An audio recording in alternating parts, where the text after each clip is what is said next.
December 7th, 1941, a date which will live in infamy. December 41, I was in high school. I was a junior in high school. And I thought, boy, that's all we need is to get involved in another war. And after what we'd been through, I always said I was born at the wrong time in 1924 and went through the Depression. And then after the Depression, we didn't hardly get out of it, and then we went into war. Well, us boys got together and we were talking about our draft notice probably coming fairly soon. I said, yeah, I can expect mine most any time, because already there'd been one fella gone out of my class, and it was just a little while later he was killed in action. And so I don't know which day it was. I think it was on a Friday. I had a brother. He owned an automobile and he worked in Erie. And I said, I guess I'll go to Erie today. And he says, what do you want to go up there for? I said, I think I'll go up to the board, you know, where they sign men up for service. I said, I think I'll go up and inquire about what I can get into, because I said, I'm not a foot soldier. I said, I don't want to go in the infantry. And he said, if you're going up, he says, come on. He says, I'll drive you in. And I said, no. I says, you don't have to go. I'll get up there. He said, well, sign me up for field artillery. I said, I guess I'll go in service. So I did. And then my brother came over and he says, did you sign a paper to go in service? I said, yep. He said, well, I'm going in too then. He said, if you're going, I'm going. And he had a job where he was deferred.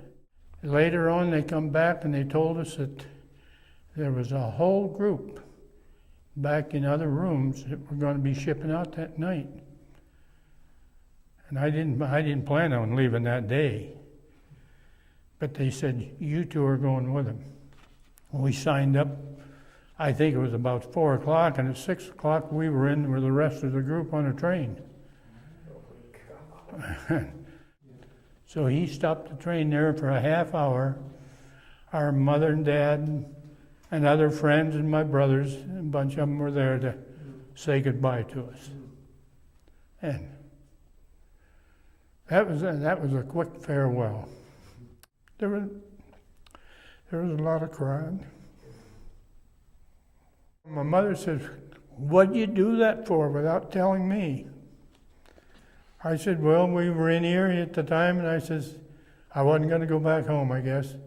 And I said, I knew I was going to be drafted. I knew I'd soon get my letter from Uncle Sam telling me to report in.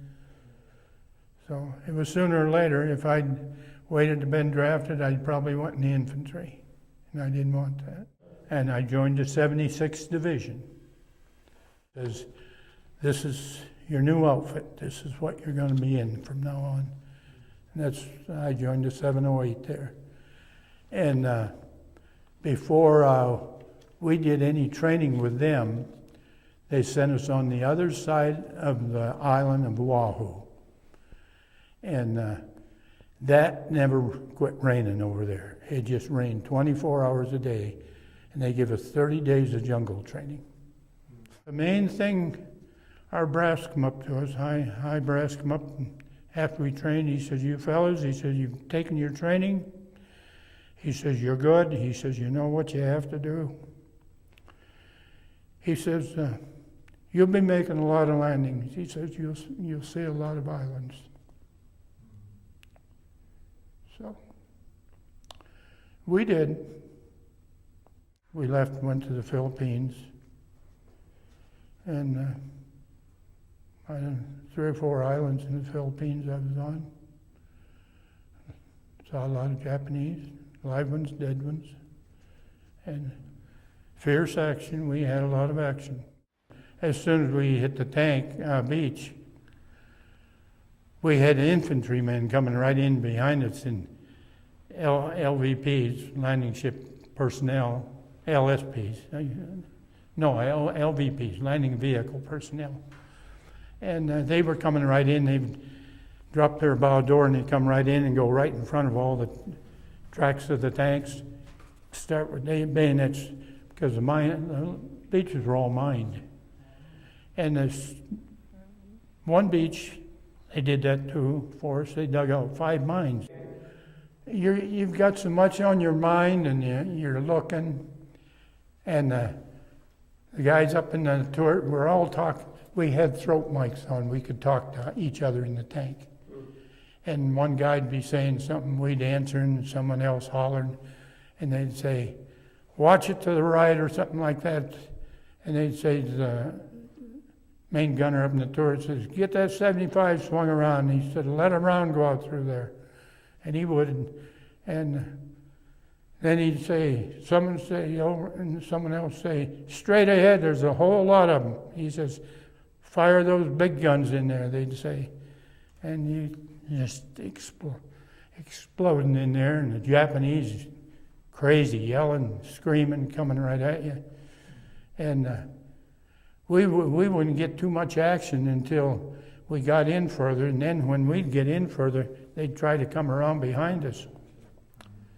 That's when the scarf gunners took over. You had a 30 caliber machine gun, right?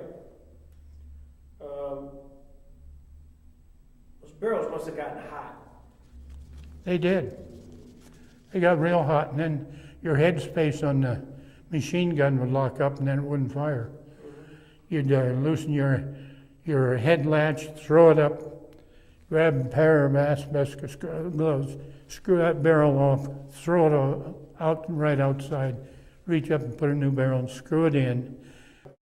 Some guy coming down through the LST up there, he says, I don't know who he is. He says he isn't an officer. He doesn't have any bars on or anything. And he said he's just in shorts and he's got a hat like an African hunter. And I looked up and I said, yeah, I don't know who he is. I said, but we kept working. He kept coming down through and kept shaking hands with all the fellas, and he got down to us and he came over to me and he put his hand out. He says, I'm Ernie Pyle. Oh, goodness. And I shook his hand. And then I says, Ernie Pyle? I couldn't believe it. I said, you went through the North African campaign. You went all through Europe. And now you're over here in the South Pacific. And he talked with me quite a while.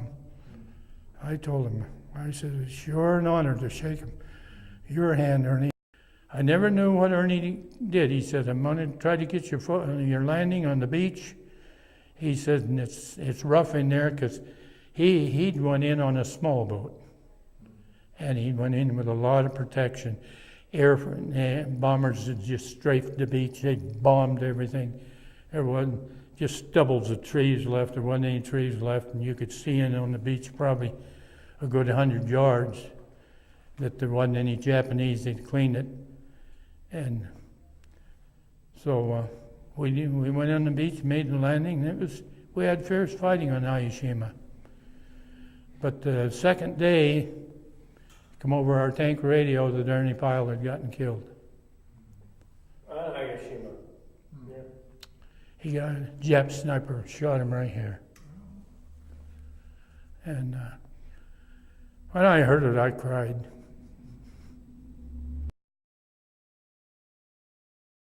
Ernie did his job. He photographed us coming in, got us on the beach.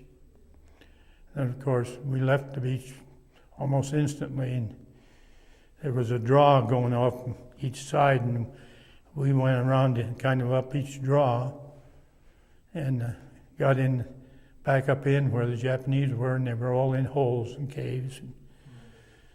And by that time, we'd gotten a flamethrower.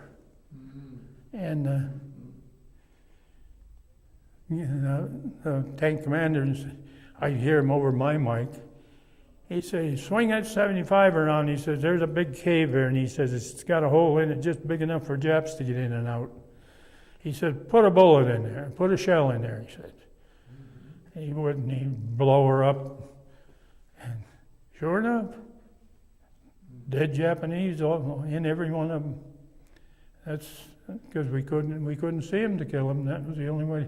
And then the ones that we did see, and a lot of them, we used a flamethrower, and they come screaming out on fire and everything. And that's why I said war is hell. I want to tell you something about K rations. When we first got those, I got mine. I looked at them, packaged in 1916. Gosh. They were packaged for World War I. Each box had about that much wax on them, just sealed up real tight. You had a breakfast ration, you had a noon ration, you had an evening ration. Bittersweet chocolate, cube about that square, little pack of cigarettes, they were that wide and that four cigarettes in it. For these crackers, 2 packs of those crackers, they were just thick enough about the inside of a box. They just fit in them.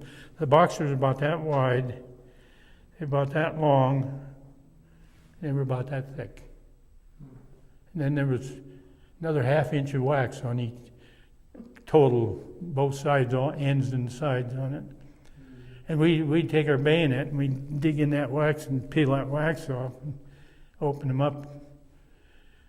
The biscuits, we made sure we had our canteen open, because you'd break a chunk off and put it in your mouth and soak it with water so you could eat it. And they were just real hard. Lots of guys had their bayonet, they'd get out and they'd pound them and break them up. But they had a lot of nutrition in them. That stuff there would keep you alive. It wasn't a very good thing from day to day, but it kept us going, kept us alive. The Japanese had these suicide boats, little boats ram in the side of ships. And when we hit Aishima, there was a little, just a little break, probably maybe 200 yards between the main island of Aishima, and it went out to like a great big old rock out there. Oh, it was a mammoth big thing. And here it was all hollowed out on one side, and the water would wash in and out of it, it'd go in, then it'd come back out. And I didn't know at the time what was out there. And finally the captain was one tank says, let's go out there and see what's out there. And the captain says, you stay away from there. I don't want any tank out there. He says, we got a ship coming in. And he says, if they don't get here, he says, I'll order some tanks out. And then he said, we'll fire some shells in there. So we did. After one destroyer come, and they had to stay out because of the water wasn't deep enough for them to get close enough. So we went out with, I think, about 10 or 12 tanks. We lined up and we fired 75s right in that opening. Pretty soon that thing exploded, just caved in. There was almost 1,000 of those suicide boats in there. How big were they? They were about from here to him long, about that wide, and the front end was nothing but TNT. They just run them, and they had that there and a good enough fuel and a pretty good motor just to get out in the ocean and sail right into a ship. Okinawa, it was kamikazes, just constant. 7,000, 8,000 planes coming over at once, diving into ships. We had, that harbor was just full of our ships. Man, oh man. Out in the ocean before we sailed there, I waited and waited, and I thought, where in the world are we going? It must have been over 1,000 ships come in out there. Finally, we headed out. We went to Okinawa. So a lot of them came there. But I was on an LST, and we'd taken some of our tanks back in because they got so bad we couldn't use them anymore. And they'd still run, so we got them back to the LST and put them in the LST, left them there. And they'd just fire and come in at you. And I know I'd look at the sky and it'd just be like that there, and there'd just be nothing but tracers up there, and the shrapnel and all that shells and stuff coming down, hitting on the decks of the ship. It just sounded like hail. And that's from the gunfire from all the ships out there. And then pretty soon the Japanese ship would hit. You'd see it, and it'd spin and blow up. And another one comes sailing over the stern of a ship and just miss it and dive into the ocean just short of hitting another ship on the other side. Oh, they just shot them things down like crazy over there. The Japanese would just keep sending them in. So I said, we were fighting crazy people. Well, my mother just broke her head down and cried.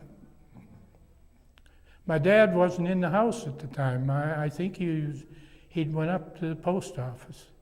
And I didn't see him because I walked right down through town past the post office. So,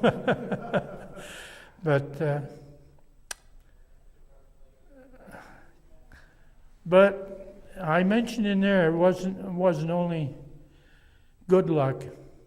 God was with us. My mother was a good Christian. If you ever heard of an old-time Free Methodist, that's what she was.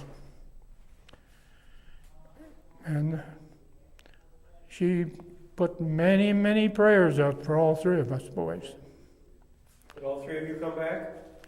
We all come back. The legacy of the war?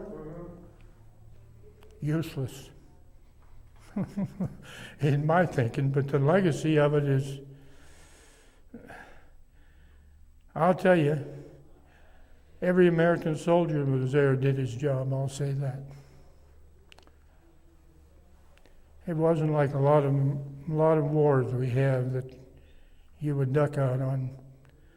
I was proud to serve. I didn't sign up to go get killed, but if it happened, it happened. But the legacy of our wars, they'll never stop. We'll always have wars.